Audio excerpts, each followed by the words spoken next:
اللهم صل على محمد وآل محمد. صل على محمد وآل محمد. أعوذ بالله من الشيطان الرجيم. بسم الله الرحمن الرحيم. الحمد لله وكفى وسلام على عباده الذين اصطفى.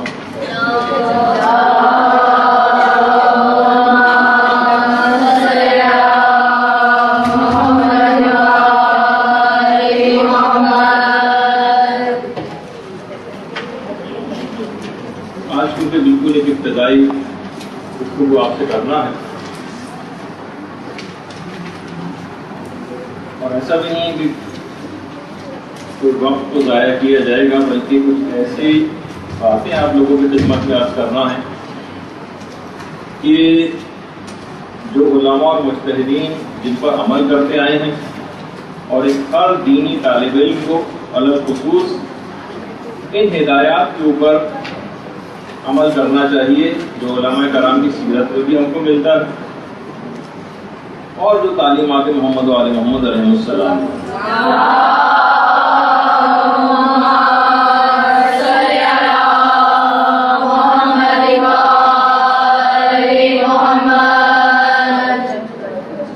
دیکھیے، سب سے پہلی بات جو کہ آج بیان ہو جائے، یہ جو پورا علم دین حاصل کرنے کا جو ایک عمل، یہ بہت ہی زیادہ اخلاص چاہتا ہے. اتنا ضروری ہے یہ اخلاص، اتنا ضروری ہے یہ اخلاص کہ فقط علم حاصل کرنے سے اس میں کام نہیں چلے گا، کیونکہ پیغمبر اسلام کی بات فرما گئے ہیں کہ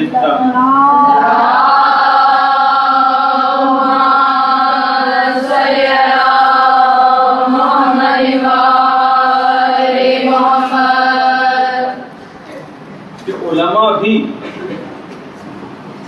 سب ہلاکت میں ہیں سوائے اس کے کہ جو اپنے علم کے اوپر عمل کرتے ہیں، اور سب عمل کرنے والے بھی ہلاکت میں ہیں سوائے ان کے کہ جو مخلصین، اور مخلصین بھی پیغمبر فرماتے ہیں کہ خطرے میں.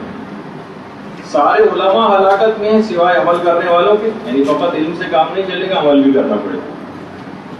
سب عمل کرنے والے بھی ہلاکت میں ہیں، صرف علم اور عمل سے کام نہیں چلے گا، نیت بھی ٹھیک ہونی چاہیے، یعنی مخلصین. اور مخلصین بھی خطرے میں ہیں، پیغمبر فرماتے ہیں، جو میزان الحکمہ کی حدیث. اس کے علاوہ یہ بات بھی بیان کر دی جائے کہ ہمارے بہت ہی بڑے عالم گزرے شیخ جعفر شستری، جن کی یہی خصائص الحسینیہ کے نام سے 2 والیوم میں کتاب کی ترجمہ ہوئی ہے اردو میں آج تک. شیخ جعفر شستری یہ بات فرماتے ہیں، دیکھیے بڑی عجیب و غریب بات کہی انہوں نے، کہ دیکھیے تمام انبیاء اب تک یہ بات کہتے آئے ہیں کہ خدا کے ساتھ کسی اور کو شریک نہ کرو. شیخ جعفر شستری فرماتے ہیں کہ میں یہ کہتا ہوں خدا کے لیے کسی کام میں تو خدا کو شریک کر لو. دیکھیے بڑی عجیب و غریب بات ہے، وہی اخلاص والی. تمام انبیاء یہ بات کہتے آئے ہیں کہ خدا کے ساتھ کسی کو شریک نہ کرو. وہ کہتے ہیں میں یہ کہتا ہوں کہ خدا کے لیے کسی کام میں تو خدا کو اپنے ساتھ شریک کر لو. تو بہرحال اخلاص ایک ایسی چیز ہے کہ ہر دینی طالب علم اپنی نیت کو اور اپنے عمل کو اس کے سانچے کے اوپر ڈھال کر دیکھے، پرکھ کے دیکھے کہ وہ اس کا نیت کیسی خالص ہے اور اس کا عمل کیسا خالص ہے، خصوصاً علم دین. یہ جن شخصیت کی تصویر ابھی آپ کے سامنے، یہ اپنے اخلاص نیت و عمل کے لحاظ سے بہت ہی زیادہ مشہور ہے، اور حتیٰ کہ کبھی مجلس پڑھنے بھی اگر جاتے تھے تو وہ اس طرح سے مجلس کی نیت کر کے جاتے تھے جس طریقے سے نماز کی نیت کی جاتی ہے. کسی بھی طرح سے کوئی بھی دنیاوی کوئی خیال ان کے دل و دماغ میں آتا ہی نہیں. اپنے عمل کو اس حد تک خالص رکھتے تھے، اور یہ وہ ہیں کہ جو پاکستان کے مشہور عالم دین اور ذاکر علامہ طالب جوہری کے والد مصطفیٰ جوہر صاحب کے ہیں. ان کی شخصیت کا عام طور پر ہم پاکستان سے باہر کے علماء کا اکثر تذکرہ کرتے ہیں، لیکن اخلاص کے اعتبار سے، اپنی نیت کے اعتبار سے مولانا مصطفیٰ جوہر صاحب قبلہ، ان کی جو بڑی خدمات ہیں، انشاءاللہ کبھی موقع ملا تو کچھ روشنی اس کے اوپر بھی، ان کی سیرت بھی ڈالی جائے گی۔ غلام حسین عسکری صاحب تنظیم المکاتب کی بنیاد رکھی تھی، اس سے پہلے وہ اسی پیٹرن کے اوپر مجالس پڑھا کرتے تھے کہ جس طریقے سے عام ذاکرین پڑھتے تھے، جس میں واہ واہ وغیرہ یہ سب کچھ اس کے اندر بعض اوقات ہوتا ہے نا کہ اس قسم کے نقطہ آفرینیاں پیش کرنا کہ جس سے لوگ واہ واہ کرتے۔ اچانک سے انہوں نے اپنا پورے ٹرینڈ کو بدل دیا اور مکمل تبلیغی مجلس پڑھنے لگے، اور خود کہتے تھے کہ مجھے پتا تھا ان کی بھی کھڑکی توڑ جو ہے جسے کہا جاتا ہے نا، ایسا مجمع ہوا کرتا تھا، لیکن جب اخلاص پیدا ہوا، معلوم تھا کہ اب جب سے میں نے یہ مجالس پڑھنی شروع کی اس انداز کی تبلیغی، تو مجمع میرا بہت کم ہو جائے گا، لیکن پروردگار نے ایک ایسا کام ان سے لیا اور تنظیم المکاتب کی بنیاد رکھی، اور آج انڈیا اور پاکستان کے اندر ہزاروں مدرسے انہی کی کوششوں کے نتیجے میں جو اس وقت جہاں بھی کام کر رہے ہیں، انہی کی کوششوں کی وجہ سے اب تک کام کرتے نظر آ رہے ہیں۔ یہ جو آپ کے سامنے اس وقت ہیں، یہ آیت اللہ مہدی نراقی۔ آیت اللہ مہدی نراقی وہی ہیں جو ملا احمد نراقی کے والد، ملا احمد نراقی، جن کی بہت ہی مشہور کتاب عروج السعادہ ہے، لیکن ان کے والد نے بھی ایک اخلاقیات پہ کتاب لکھی تھی جس کا نام ہے جامع السعادات۔ ان کے والد کی اخلاقیات کے اوپر، علم اخلاقیات کے اوپر ایک بہترین کتاب جو ہے شمار ہوتی ہے، اور تمام اخلاقیات کی کتابیں جو بعد میں لکھی گئیں اس میں ضرور کہیں نہ کہیں جامع السعادات سے کوئی نہ کوئی چیز لی جاتی ہے، اور ریفرنسز میں اس کو کوٹ کیا جاتا ہے، ملا مہدی نراقی۔ اور ان کی کتاب جامع السعادات ایسی کتاب ہے کہ باقاعدہ بڑے بڑے علماء ان کی اس کتاب کا درس لیتے ہیں۔ عروج السعادہ کا تو اردو ترجمہ ہو چکا ہے، آپ میں سے اکثر خواتین جب ہم منیت المرید وغیرہ جو آپ کو دی تھی ایک دفعہ، تو بہت ہی کم اس کا ایسا رسپانس آیا خواتین نے، کوئی ایسا، حالانکہ اتنی بہترین کتاب تھی طالب علموں کے لیے، لیکن آپ نے بہرحال اس میں آپ میں سے اکثریت نے جو ہے نیو گروپ جو ہے اس کو تو ہم نے نہیں دی تھی، یا بہت کم پیجز اس کے دیے تھے، لیکن اتنی بہترین کتاب، لیکن اس کا بھی بہرحال توجہ نہیں کیا آپ نے۔ تو باقاعدہ اتنے بڑے بڑے علماء دیکھیے آپ کے سامنے کہ امامہ بردار اور عروج السعادہ، معراج السعادہ یا جامع السعادات کا درس جو ہے باقاعدہ حاصل کر رہے ہیں۔ تو انہوں نے جب یہ کتاب لکھی تھی جامع السعادات، ملا مہدی نراقی نے، تو انہوں نے اپنی اس کتاب کو اپنے استاد سید مہدی بحرالعلوم کو بھجوایا نجف۔ مہدی بحرالعلوم اس وقت نجف میں،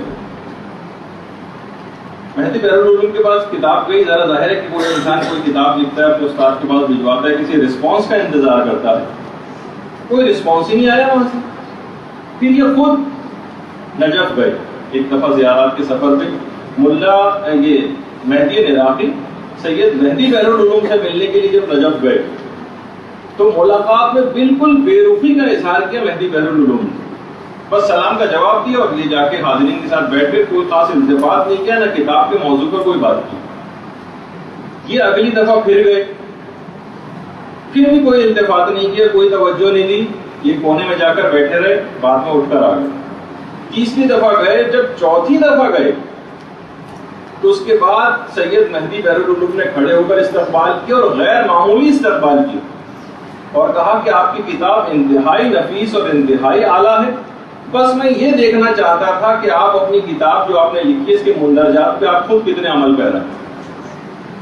ورنہ آدمی ہوتا ہے نا بعض اوقات کہ آپ وہ سوچتے ہیں بدگمانی اپنے استاد کے لیے آتی ہے، اس کے دل میں دیکھی میں نے ایک چیز ان کو دی، انہوں نے کوئی لفٹ ہی نہیں کرائی، اپنے علاوہ میں ہو سکتا ہے یہ اپنے کسی کو آگے سمجھتے ہی نہیں ہیں، کسی کے کام کو کوئی اپریشیٹ کرنا، تعریف کرنا، یہ اس کے اندر شامل ہی نہیں۔ ایسا جو ہے ان کے اخلاص کو چیک کرنے کے لیے اساتذہ کرام اس طرح سے کیا کرتے ہیں۔ اور دیکھیے اخلاص کے ساتھ جب بھی کبھی کوئی موعظہ کیا جائے گا، کوئی نصیحت کی جائے گی، کوئی مجلس پڑھی جائے گی، جیسے کہ آپ میں سے اکثر خواتین نے مجالس پڑھ کے بھی فارغ ہوئی ہیں، جو بھی اخلاص کے ساتھ موعظہ کیا جائے گا وہ دل معتد ہے۔ پیغمبر اسلام ختم مرتبہ صلی اللہ علیہ وسلم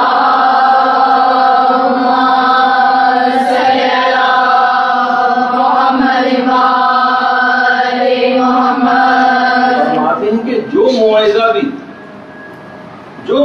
بھی یا جو نصیحت بھی دل سے کی جاتی ہے وہ دل میں جا گھستی ہے، اور جو فقط زبان سے کی جاتی ہے وہ صرف کان کی حد تک رہ جاتی ہے۔ تو بہرحال یہ جو غیر مخلص یا بے عمل قسم کی نصیحت کرنے والے یا بے عمل قسم کی مجالس پڑھنے والی خواتین، ان کی تقاریر میں کوئی خاص اثر ہوتا نظر نہیں آئے گا آپ کو، اور لوگوں میں کوئی ایسی تبدیلی ہوتی نظر نہیں آئے گی کہ بھائی فلاں کی مجالس سننے سے دیکھیے فلاں خاتون نے پردہ کرنا شروع کر دیا، فلاں خاتون کی مجالس سننے کی وجہ سے ان کی بات میں اتنی اثر تھی، کتنی خواتین نے مثلا غیبتیں کرنی ترک کر دی۔ اگر آپ کی معاشرے کے اوپر اشرے آپ پڑھی چلی جا رہی ہیں اور آپ کوئی خاص فرق ہوتا معاشرے کے اوپر نظر نہیں آ رہا، کسی کے اندر کوئی تبدیلی نظر نہیں آ رہی، تو آپ اپنے خود اخلاص کو چیک کریں، کیونکہ جو فقط زبان سے بات کی جاتی ہے وہ فقط کان کی حد تک رہ جاتی ہے، اور جو خلوص دل کے ساتھ بات کی جاتی ہے اور عمل پیرا ہوا جاتا ہے وہ دل میں جا گھستی ہے وہ بات۔ تو بہرحال یہ جو جتنے بھی بے عمل اور غیر مخلص واعظین ہیں، یہ بات یاد رکھ لیجیے کہ بہت ساری روایت میں اس بات کا تذکرہ آیا کہ ان کی کم ترین سزا یہ ہے کہ پروردگار عالم اپنی یاد کو ان کے دل سے چھین لیتا ہے، اور اپنے ذکر کی شیرینی اور حلاوت کو ان کی زبانوں سے بھی چھین لی جاتی ہے۔ ابھی اگر ذکر کریں گے بھی کوئی موعظہ، کوئی نصیحت، کوئی ارشاد والی بات، لیکن لوگوں کے اوپر سے کوئی اثر ہوتا نظر نہیں آئے گا۔ اور یہ وہی پیغام ہے جو کہ حضرت داؤد علیہ السلام کو پروردگار نے اپنی وحی میں ارشاد فرمایا، جو بہار الانوار کی دوسری جلد کے اندر، کہ کم ترین سزائیں بے عمل لوگوں کے لیے یہ ہوگی کہ پروردگار اپنے ذکر کی جو لذت ہے وہ ان کے دل سے چھین لے گا، اور ان کی زبان پر پروردگار عالم کی اگر کبھی تعریف آئے گی بھی تو شیرینی اور حلاوت ان کی زبان سے چھین لی جائے گی، کم ترین سزا۔ اور بہار الانوار ان کی جلد نمبر 78، اس میں 5ویں امام محمد باقر علیہ السلام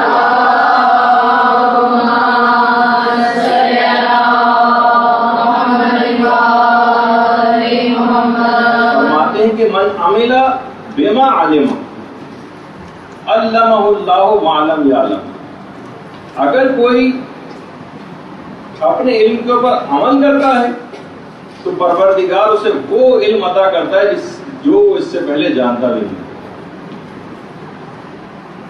جو اس سے پہلے وہ جانتا بھی نہیں۔ یعنی اگر آپ نے، جب یہ کہا جاتا ہے، بڑا سونے میں تولے جانے والا جملہ ہے آقا بہجت کا، کہ عرفان یہی ہے کہ جتنا تمہیں علم ہے بس اپنے علم کے مطابق عمل کرو۔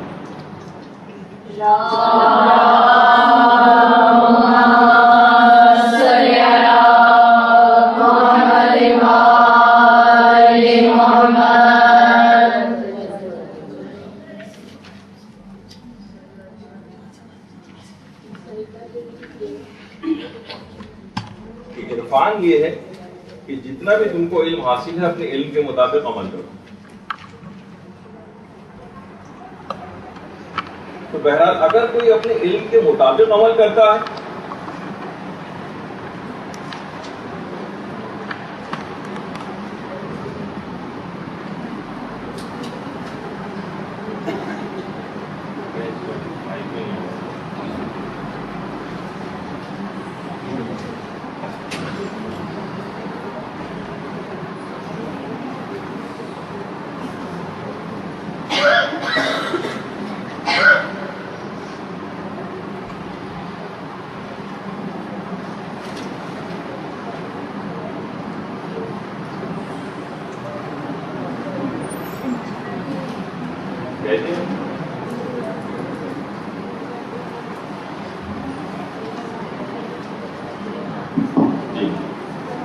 تو بہرحال پروردگار عالم اس کو وہ علم عطا کرے گا کہ جو اس سے پہلے وہ جانتا بھی نہیں۔ بس پہلی چیز یہ ہے کہ آپ کو اپنے علم کے مطابق عمل کرنا۔ آیت اللہ حسین گرجر کی، یہ جب سال کا اختتام ہونے والا ہوتا تھا تو اپنے طالب علموں کو کچھ ہدایات دیتے تھے، اور یہ بات کہتے تھے کہ دیکھو عوام جو ہیں وہ اپنے عقائد کی دلیلیں نہیں رکھتے۔ مثلا کتنی عوام ہے، آپ کسی سے پوچھے جا کے عقائد کی دلیلیں کسی کو بھی نہیں پتا ہوں۔ وہ کہتے ہیں یہ عوام فقط ہمارے عمل کو دیکھتے ہیں، میں اگر باعمل ہوں تو عوام کے عقائد خود بخود مضبوط ہو جائیں گے۔ عوام دلیلیں نہیں رکھتے اپنے عقائد کے لیے، یہ آپ کے عمل کو دیکھیں گی، جو وعظ و نصیحت کرنے جا رہی ہیں خواتین، جو مجالس پڑھنے جا رہی ہیں خواتین، جو مدرسے میں آنے والی خواتین ہیں، لوگ ان کے عمل کو دیکھ کر تقویت حاصل کریں گے۔ اور اگر وہ دیکھیں گے کہ آپ عمل میں کمزور ہیں اور آپ وہ تمام خرابیوں کے اندر مبتلا ہے جس میں عام معاشرہ مبتلا ہے، تو ان کا اعتقاد اپنے مذہب سے کمزور ہوتا چلا جائے گا، وہ اور زیادہ بے عمل قسم کے لوگ بنتے چلے جائیں گے۔ اور یہی وجہ ہے کہ آیت اللہ کاظم یزدی، آیت اللہ کاظم یزدی وہ ہیں جو آپ نے کتاب سنی ہوگی العروۃ الوثقی، اس کو لکھنے والے آیت اللہ کاظم، یہ فرماتے تھے کہ صاحبان علم ایسے کام نہ کریں کہ مرتد لوگوں کے گناہ ان کے نامہ اعمال میں لکھے جائیں۔ مرتد جو ہوتے صاحبان علم ایسے کام نہ کریں کہ مرتد لوگوں کے گناہ ان کے نامہ اعمال میں لکھے جائیں۔ وہ کیسے؟ ان کے طرز عمل کی وجہ سے اور ان کی بے عملی کی وجہ سے اچھے اچھے لوگ دین سے بدزن ہو جاتے ہیں، اچھے اچھے لوگ۔ ایک سفر پہ میرے ساتھ ایک مقدس سفر حج پہ ایک صاحب تھے جو کہ پنجاب سے تعلق رکھتے تھے۔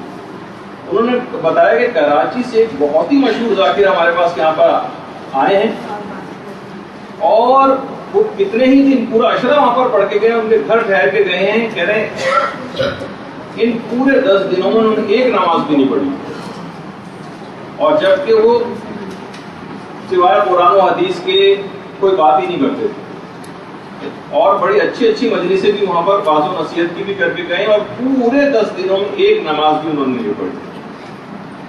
تو آپ اس سے اندازہ لگائیں کہ علماء یہ بات فرماتے تھے کہ عوام ہمیشہ اپنے جو اس معاشرے کے اندر صاحبان علم رہتے ہیں نا، ان سے عمل میں ایک درجہ کم ہوا کرتے ہیں۔ ایک دفعہ بہت آپ کی سینئر جو کلاس ہے انہوں نے میں نے یہ بات بتائی، اگر آپ نماز شب کی پابند ہوں گی تو لوگ نماز فجر کو اول وقت میں پڑھیں گے، نماز شب نہیں پڑھیں گے، اول وقت میں نماز فجر پڑھیں گے۔ اگر آپ اول نماز شب کو ترک کر دیں گے تو لوگ ہو سکتا ہے کہ نماز فجر کو قضا کریں۔ آپ اگر اول وقت میں فجر پڑھیں گی، لوگ کیونکہ ایک درجہ آپ سے کم ہے، لوگ بالکل آخر وقت میں فجر پڑھیں گے۔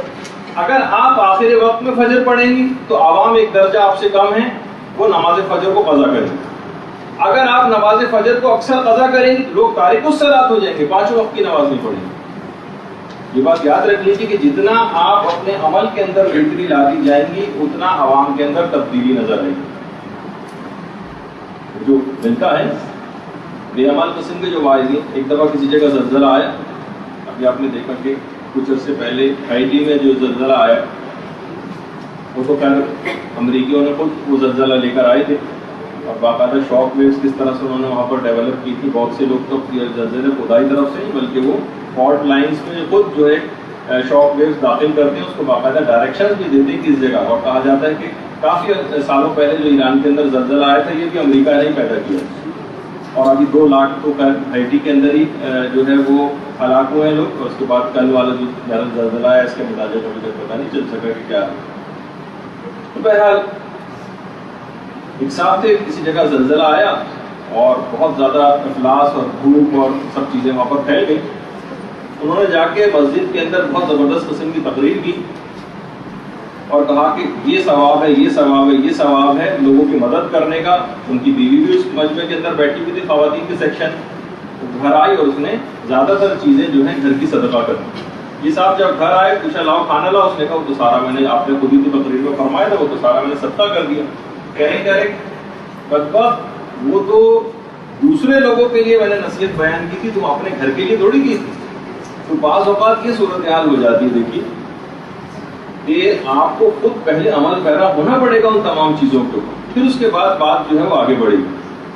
اگر آپ جھوٹ کو اپنی تقریر کے اندر اس کی مذمت بیان کر رہی ہیں تو پہلے آپ کو جھوٹ کو خود ترک کرنا پڑے گا۔ اگر آپ گناہوں سے بچنے کی کوئی ترغیب بیان کر رہی ہیں تو ان گناہوں سے پہلے اپنے آپ کو خود آپ کو بچانا پڑے گا۔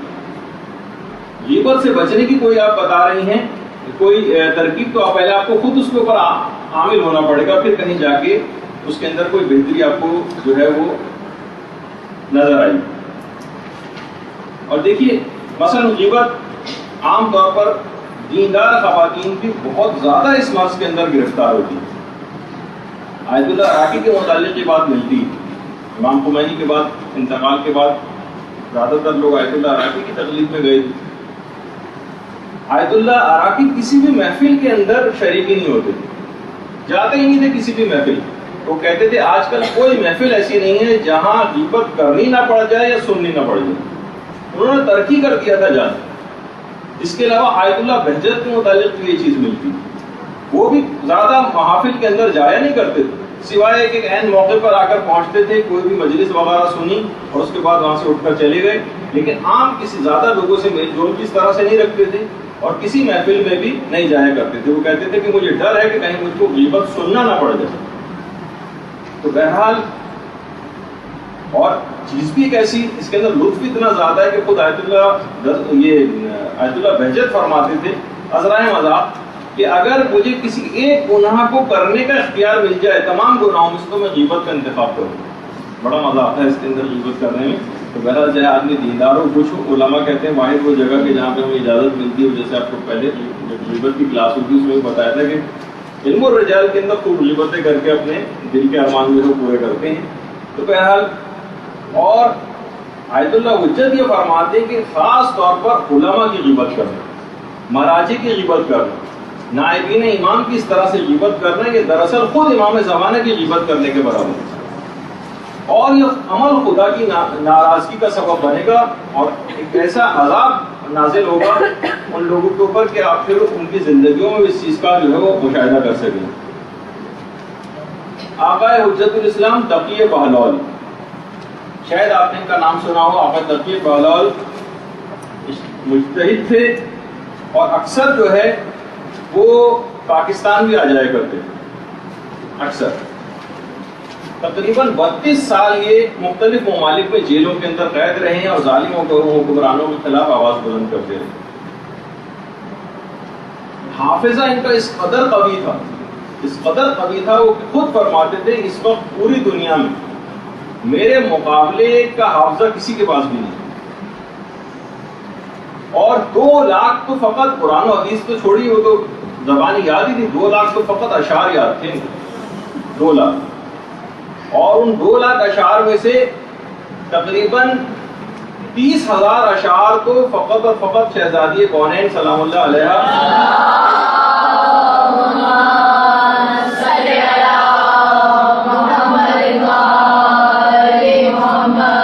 کچھ ہی عرصے پہلے آقا تقی بہلول کا انتقال ہوا ہے. ان کو بہلول ثانی کہا جاتا ہے. بہلول اول تو وہ تھے جو کہ بادشاہوں کے دور میں ائمہ کے ادوار میں تھے اور بہرحال یہ پاکستان آ جاتے تھے اور اکثر بتائے بغیر بھی آ جاتے تھے. پروٹوکول وغیرہ بھی نہیں ہوتا تھا, یہاں کہیں ملیر وغیرہ کے علاقے میں آ کر ٹھہرتے تھے. تو جب ایرانی قونصلیٹ کو پتہ چلتا تھا تو بھگدڑ مچ جاتی تھی, گاڑیاں پہنچ جاتی تھی, پولیس گارڈ وغیرہ جاتی تھی. تو بہرحال یہ بالکل ایک سیدھے سادے سے اپنے اولیے کے اندر اور اکثر بازاروں میں اس طرح سے گھومتے بھی پھرتے تھے پاکستان آ کے. ابھی کچھ چند سال پہلے ان کا انتقال ہوا. تو بہلول اول تو وہ تھے جو اس سے پہلے ان کو بہلول ثانی کہا جاتا ہے. وہ بھی خیر آپ کو معلوم ہی ہے کہ وہ یعنی کوئی دیوانے نہیں تھے. خود ہارون بھی یہ جانتا تھا, یہ بات ہارون رشید عباسی, کہ یہ جو ہیں کوئی دیوانے نہیں ہیں, بلکہ خود کہتا تھا کہ ما جنہ ولکن فر بدینہ منا. وہ کہتا تھا مجھے معلوم ہے کہ یہ دیوانے نہیں ہیں بلکہ فقط اپنے دین کو بچانے کی خاطر مجھ سے بھاگ رہے ہیں. یہ جملہ ہے ہارون رشید کا. تو بہرحال ان کے متعلق مجھے ایک بات بتانی ہے, خاص طور پر ان کی زوجہ کے متعلق, جس سے آپ کو ایک چیز کا اندازہ ہو جائے گا کہ ہر صورت میں اپنے آپ کو ان گناہوں سے بچانا کس قدر ضروری ہے, خاص طور پر غیبت کے اس گناہ سے جو بھی گفتگو میں آئی. ورنہ یہ دیندار خواتین یا مجالس پڑھنے والے بھی جو اس کی مذمت کرتی ہیں وہ بھی اگر اس میں گرفتار رہیں تو آپ خود سوچیے کہ ابھی اس کا انجام وہ ہوگا جو بھی آپ سنیں. آقا تقی بہلول نے خود اپنی سوانح عمری جو بیان کی ہے اس میں کہتے ہیں کہ مجھے اپنی زوجہ سے بڑی محبت تھی. اس کے انتقال کے بعد میں اکثر اس کو یاد کر کے روتا تھا. اور ایک دفعہ انہوں نے کہا کہ پروردگار اگر وہ میری بیوی نجات یافتہ, اگر وہ نجات یافتہ ہے تو وہ میرے خواب میں آئے. ایک دفعہ اس کو اسی طرح سے یاد کر رہے تھے کہ سو گئے دیکھا انہوں نے کہ کوئی شخص دروازے پہ دق الباب جسے کہا جاتا ہے، وہ کوئی دروازہ کھٹکھٹا رہا، اور کسی شخص نے آ کر کہا کہ تمہاری بیوی تمہارا باہر انتظار کر رہی ہے۔ شیخ بہلول کہتے ہیں کہ میں فوراً باہر نکلا۔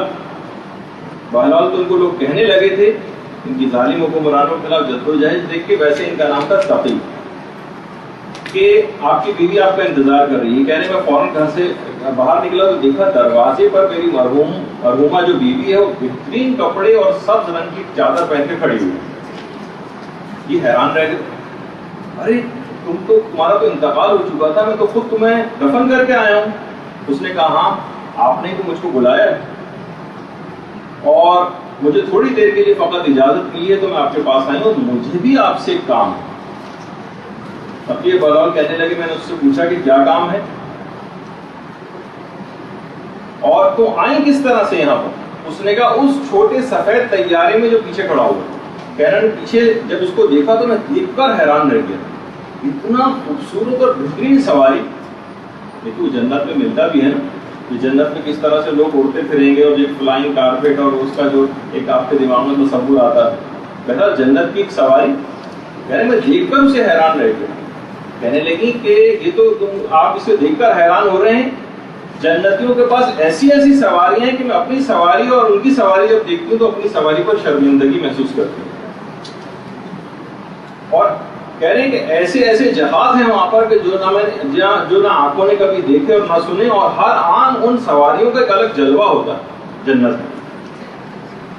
انہوں نے کہا کہ جب اعمال کی جانچ پڑتال میری ہو رہی تھی تو سوائے ایک گناہ کے میرے نام اعمال میں کوئی اور گناہ نہیں تھا، غیبت کا گناہ۔ مجھے اس کی بنا پر فشار قبر بھی ہوا اور یہ حکم ہوا کہ مجھے ان ارواح کے ساتھ برزخی زندگی کے اندر رکھا جائے جن پر قیامت تک عذاب ہوتا رہتا ہے۔ لیکن اچانک سے جب یہ سزا سنائی گئی تو اچانک ہی ایک آواز آئی، کیونکہ اس خاتون نے بہت زیادہ مصیبتیں برداشت کی ہیں دنیا میں، لیکن مصیبتیں برداشت کرنے کا ایک فائدہ ہے، جو ہم یہاں پہ خدا سے شکایتیں کرتے رہتے ہیں، اس کا فائدہ ہے کہ وہاں کس طرح سے مصیبتوں کی بنا پر عذاب برطرف ہوتا ہے، کیونکہ اس نے بہت مصیبتیں برداشت کی ہیں۔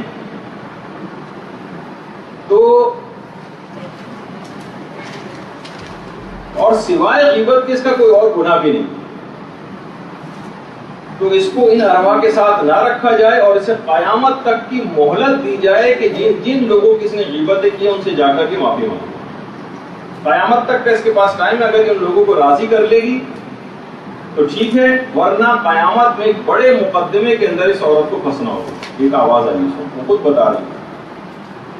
تو انہوں نے کہا کہ مجھے آپ سے یہ درخواست کرنی تھی، آپ بھی مجھ سے ملنے کی خواہش رکھتے تھے، لیکن مجھے آپ سے درخواست کرنی تھی جس علاقے سے میں آئی تھی وہاں میری عادت تھی کہ میں عورتوں کے ساتھ بیٹھ کر بہت زیادہ غیبتیں کرتی بھی تھی اور سنتی بھی تھی، تو آپ وہاں جا کر کسی طریقے سے بھی پیغام پہنچائیں کہ لوگ وہاں جن کی میں نے غیبتیں کی اس علاقے میں سب لوگوں میں اعلان کروا دیں کہ وہ مجھے معاف کریں۔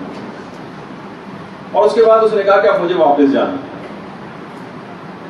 اچھا، اب میں زیادہ دیر نہیں ٹھہر سکتی یہاں پر، اور آپ مجھے اپنی دعاؤں میں فراموش بھی نہ کیجیے گا۔ آیت اللہ تقی بہلول نے کہا کہ تم کچھ دیر اور ٹھہر جاؤ نا۔ اس نے کہا نہیں، جنت میں یا وہ جو برزخی زندگی جہاں سے آئی تھی وہاں نماز جماعت کا وقت ہو گیا، نماز جماعت کا وقت ہو گیا۔ یہ بڑے حیران ہوئے کہ نماز جماعت کا وقت، کون نماز جماعت وہاں پہ پڑھاتا ہے؟ انہوں نے کہا ہم عورتوں کو فقط ایک آواز آتی ہے جس سے ہم قیام، رکوع، سجدہ وغیرہ کرتے ہیں، ہمارے سامنے کوئی نہیں ہوتا، بس ہم اس آواز کی اقتدا اور پیروی کرتے ہیں۔ تو انہوں نے کہا کہ کیا اچھا جنت میں اس طرح سے نمازیں بھی پڑھی جاتی ہیں؟ کہاں واجب تو نہیں ہے وہ نمازیں، لیکن ہر شخص اپنے شوق اور خوشی سے پڑھتا۔ آقا تقی بہلول نے پوچھا کتنے وقت کی نماز وہاں پہ پڑھی جاتی ہے؟ انہوں نے کہا 5 وقت نماز پڑھی جاتی ہے۔ کہا لیکن ہم تو اس دنیا کے اندر 3 اوقات کے اندر 5 نماز، یعنی اوقات تو 5 ہیں لیکن 3 سمجھے جو مخصوص اوقات ہے اس میں نماز پڑھ لیتے ہیں۔ اس نے کہا یہ پروردگار کی طرف سے آپ لوگوں پر اس دنیاوی زندگی میں لطف و کرم۔ آقا تقی بہلول نے کہا کہ اس طرح تو اگر وہاں پر 5 اوقات میں نمازیں ہوتی تو اس طرح جو ہمارے مخالف فرقے کے لوگ ہیں وہ صحیح ہوئے۔ انہوں نے کہا کہ یہ بات یاد رکھ لیجئے کہ جو شخص بھی اہل بیت کی محبت نہیں رکھتا اس کی وہ نماز قبول ہی نہیں ہوتی، اور فقط اتنی نماز قبول ہوتی ہے کہ جتنی وہ محبت اہل بیت اس دنیا میں رکھتا ہے، یعنی وہ غیر شیعہ، اور کہا کہ برزخی زندگی میں ان لوگوں کی نمازیں غیر شیعوں کی یہ وحشی جانوروں کی شکل میں نظر آتی ہیں، اور ان کی یہ نمازیں ریچھوں اور بندروں کا رقص جیسی محسوس ہوتی ہیں برزخی زندگی، اور جتنی فقط ان لوگوں کو محبت اہل بیت ہوتی ہے فقط اتنی ان کی نمازیں جو ہے قبول کی جاتی ہیں، اور کچھ کو آسانیاں کچھ مہیا کی جاتی ہیں، اور ان آسانیوں کے بعد ان کے عذاب میں تخفیف کی جاتی ہے، اور ان میں سے زیادہ تر کی جو نمازوں کا ثواب ہے شیعوں کے نامہ اعمال میں منتقل کر دیا جاتا ہے۔ دیکھیں کتنا تفصیلی خواب ہے، ایک ایک چیز ان کی بیوی نے ان کو خواب میں بتائی۔ اچانک سے پھر ایک تیز آواز آتی ہے کہ ملاقات کا وقت ختم ہو گیا ہے، اب وہ فوراً وہ کہتی ہے کہ بیوی کہتی ہے خدا حافظ، اور اس کے بعد بجلی کی تیزی سے اپنی سواری پر سوار ہوتی ہے، وہ جہاز پرواز کر جاتا ہے، اور اسی وقت شیخ تقی بہلول کہتے ہیں کہ میری جو ہے آنکھ کھل گئی۔ اس کے بعد میں اپنی اس بیوی کے علاقے میں تو نہیں جا سکا، لیکن میں نے وہاں پر بہرحال پیغام پہنچوا دیا کہ اس کو سب لوگ معاف کر دیں۔ وہاں کے علاقے کے لوگوں نے باقاعدہ سب لوگ آپس میں ملے اور اجتماعی طور پر میری بیوی کے لیے دعا کی، اور اس کے لیے سب نے اس کو معاف کی۔ تو آپ نے دیکھا کہ وہ بھی اگر گناہ نہ ہو اور فقط ایک اس کا گناہ باقی رہ جائے اگر کسی کے نامہ اعمال میں غیبت کا، اس سے ہر صورت میں اپنے آپ کو بچانا ہے، کیونکہ دینی طالب علم اگر اس گناہ کے اندر گرفتار ہو رہا ہے تو نہ صرف کہ اس کے کوئی اعمال سب کے سب ضائع ہونے کے امکانات ہیں، بلکہ ایک بڑے مصیبت اور فساد کے اندر ہی گرفتار ہو جائے گا۔ خاص طور پر دینی حلقوں میں جو علماء کی غیبت ہے یہ سب سے زیادہ جو ہے وہ ہونے لگتی ہے، اس سے اپنے دامن کو بچانا۔ تو بہرحال کچھ بھی آپ کیجئے، ہر چیز مجالس پڑھتے وقت، درس دیتے وقت، بچوں کو پڑھاتے وقت، جو بھی دینی خدمت آپ انجام دے رہے آپ بالکل اپنے آپ کو بھول جائیے، فقط اسلام کو یاد رکھیے، اور اگر آپ کو کوئی چیز نہ پتا ہو تو آپ منع کرتے ہیں۔ کتنی خواتین کی اطلاعات آتی ہیں ہمارے پاس بھی، اور علماء بھی اکثر اپنی تقریروں کے اندر بات بیان کرتے ہیں کہ خواتین کے جن کو خاص طور پر کچھ کام کرنے کو کہا جاتا ہے تو وہ صلاحیت کو مکمل طور پر حاصل کیے بغیر، خاص طور پر شرعی مسائل کے اندر جس اعتبار سے غلط سلط مسئلے جو ہے وہ بتاتی پھرتی ہیں، یہ بہت ہی خوفناک بات ہے۔ دیکھیے اگر پتا ہے آپ کو 100% اور یقینی طور پر اتنا تو بتائیں، لیکن جب واقعی آپ کے ساتھ کراس کوسچننگ ہونے لگتی، جب اختلافات مراجع آنے لگتے ہیں، اب آپ اندازے سے یا آئیں بائیں شائیں یا احتیاطی ٹائپ کے مسئلے بنا کر اپنی طرف سے نہ پیش کریں۔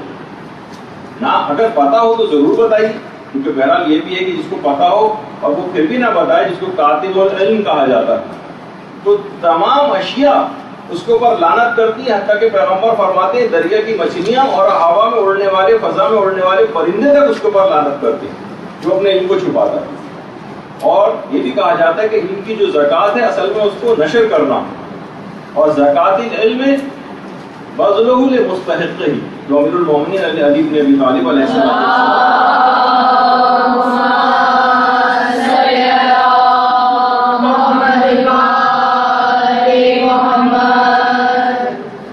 یاد رکھ لیجیے کہ صرف اب بہت سی خواتین کا طریقہ کار یہ ہوتا ہے، کچھ حوزہ ہائے علمیہ کے اندر افراد بھی ایسے ہیں بس جو آ رہے ہیں سالہ سال سے، 1 سال 2 سال 3 سال 5 سال 7 سال 8 سال، اور اس کے بعد 15 20 30 اور 40 سال ان کو وہاں پر ہو جاتے ہیں، اور اس کے علاوہ بس علم حاصل کرتے چلے جا رہے ہیں اور کام کچھ نہیں کر رہے، معاشرے کے اندر وہ چیز پھیلا نہیں رہے، معاشرے کے اندر علوم اور تبلیغات کو نہیں کر رہے، پھیلا نہیں رہے۔ باقاعدہ ایک عالم نے جب دیکھا کہ ایک دوسرے عالم کو کچھ کہتے نہیں اور صرف علم حاصل کرتے جا رہے ہیں، تو باقاعدہ ان کو ترغیب دینے کے لیے، ان کو متنبع کرنے کے لیے ان سے ایک سوال کیا، شرعی مسئلہ میں آپ سے پوچھنا چاہتا ہوں۔ انہوں نے کہا جی فرمائیے۔ کہنے کہ بتائیے کہ مال، احتکار مال، یعنی مال کی جو ذخیرہ اندوزی ہے، چیزوں کی ذخیرہ اندوزی ہے یا اجناس کی جو ذخیرہ اندوزی ہے، یہ کرنا کیسا ہے؟ میں نے کہا بالکل حرام اور گناہ کبیرہ کی فہرست میں بھی یہ ذخیرہ اندوزی کرنا، لیکن اس کے خاص کچھ فقہی مسئلے، کب کہا جائے گا کہ ذخیرہ اندوزی کی گئی؟ تو انہوں نے کہا کہ یہ تو حرام۔ اچھا کہا کہ اچھا جب احتکار مال حرام ہے تو آپ بتائیے احتکار علم کرنا کیسا ہے، یعنی صرف علم کا ذخیرہ اپنے پاس جمع کرنا اور دوسروں کو نہ بتانا۔ تو عالم بالکل متنبع ہو گئے اور اس کے بعد انہوں نے تبلیغات کا باقاعدہ جو ہے وہ آغاز کیا۔ تو بہرحال اگر پتا ہو تو لازمی بتانا ہے. آخری زمانے میں آپ کو پتہ ہی ہے کہ حدیث کے اندر بھی آیا کہ جب بدعتیں بہت زیادہ پھیل جائیں تو صاحبان علم کے اوپر یہ واجب ہو جاتا ہے کہ اپنے علم کو ظاہر کریں. اپنے علم کو ظاہر کرنا کہا گیا ہے، اپنی شخصیت کو بنانا، اپنی شخصیت کو لوگوں کے سامنے لانا، اسباب شہرت کو اختیار کرنا، یہ مراد نہیں ہے. اس سے اپنے علم کو ظاہر کریں، لوگوں کی غلط فہمیاں دور کریں، اسلام کے متعلق جو مسکنسیپشنز ہو رہے ہیں یا جو بدعتیں پھیل رہی ہیں ان کو دور کریں، اپنے علم کو ظاہر کریں، نہ کہ اپنی شخصیت کو پروموٹ کریں. تو بہرحال ہاں اگر نہیں پتا ہے تو آپ یہ بات یاد رکھ لیجئے، آپ کہہ دیجئے کہ مجھے نہیں آتا، پوچھ کے بتاؤں گی. ہو سکتا ہے ایک ہی نشست کے اندر 10 دفعہ آپ کو یہ کہنا پڑے کہ مجھے معلوم نہیں. شرح نہج البلاغہ میں باقاعدہ ابن ابی الحدید معتزلی نے امیر المومنین کو جو حدیث نقل کی کہ لا ادری نصف العلم، یہ جو آپ کہتی ہیں نا کہ مجھے نہیں آتا، مجھے نہیں معلوم، یہ آدھا علم ہے، آدھا علم.